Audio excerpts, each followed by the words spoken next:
starting to think, why would you want to upgrade to the Galaxy Z Fold 6? Especially if you're on a Galaxy Z Fold 5, and that's what today's video is all about, because we've been talking about the differences between the Fold 5 to the Fold 6 and what the Fold 6 could actually offer.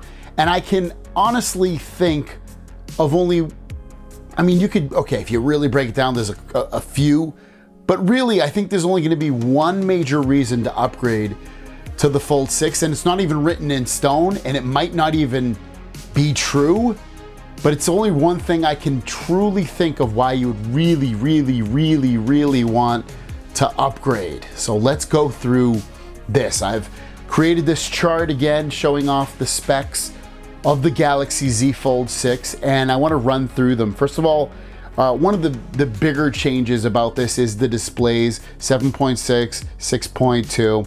They're supposed to be, at least the 6.2 is anyway, wider, brighter, higher resolution on those displays, but the 6.2 should be a little bit wider and a different aspect ratio, but not hugely different, but there will be some kind of difference. It is thinner and lighter as well, 239 grams, 5.6 millimeters unfolded, 12.1 millimeters folded.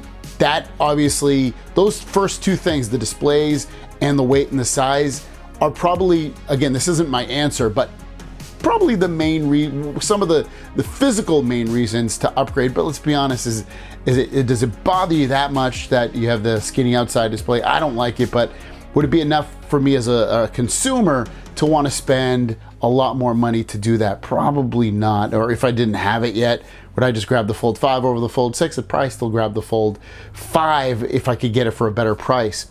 Next would be the processor. Snapdragon 8 Gen 3, obviously it's coming up from the 8 Gen 2. So, you know, there's gonna be some differences in terms of performance and things like that, but again, I don't think it'll be hugely noticeable. Be a little bit of a difference though. The RAM, I don't think we're gonna see 16 gigs of RAM on this. I think it's only gonna be 12 gigs, especially the way Samsung's going and not really changing much of anything. I think it's gonna stick at 12 gigs. Storage will stay the same. Cameras are the same. We heard this the other day, so no change there. The battery, the same. The charging speeds, the same. Software, obviously be a little bit of an upgrade, 6.1.1 One UI, Android 14, but you'll get that to the Fold 5 as well, and I wouldn't even fret about it really all that much.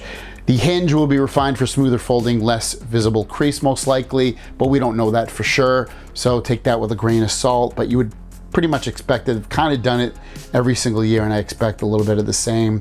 The durability, Gorilla Glass armor for increased protection. I expect something along those lines. Water resistance, IPX8, which is the same as now. Possible S Pen support, which is the same as now. You can get S Pen support on your Fold 5 if you buy it separately. Release dates, July of 2024, most likely the announcement, and the end of July 2024 for the release. And honestly, the final spot would be the price.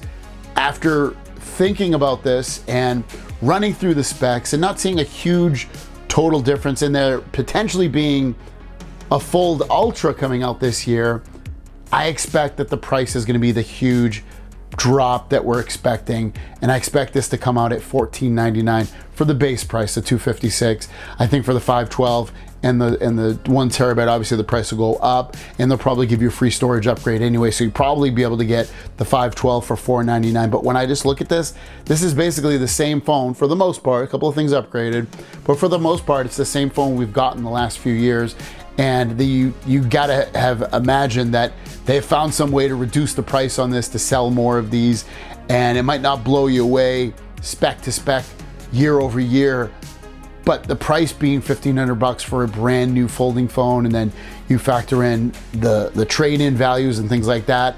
Hopefully this will get way below $1,000. Maybe this with trade-ins, maybe it'll get down to $700. But I want to add on to that, I also would not be surprised, based off the way Samsung's been doing this, maybe we won't get good trade-in values. Maybe they're just gonna drop the price and be like, oh, you feel like you're getting a great price, but then instead of getting $800-900 for your trade-in like you do every year, maybe that's gonna drop down to $600. But I don't know about that part. I still kind of feel they're still gonna give, you know, $800-900 for a trade-in on a very modern day phone if you trade it in for a Fold 6. But I think, again, the biggest biggest selling point of this is going to be the price. It's going to be the most marketable thing about the Fold 6 would be the price. I don't know that for sure. Obviously, this is something I'm thinking based off where we're going with this, especially if a Fold Ultra comes out. But what do you guys think? Let me know. Have a great day. We'll see you down the road. Peace.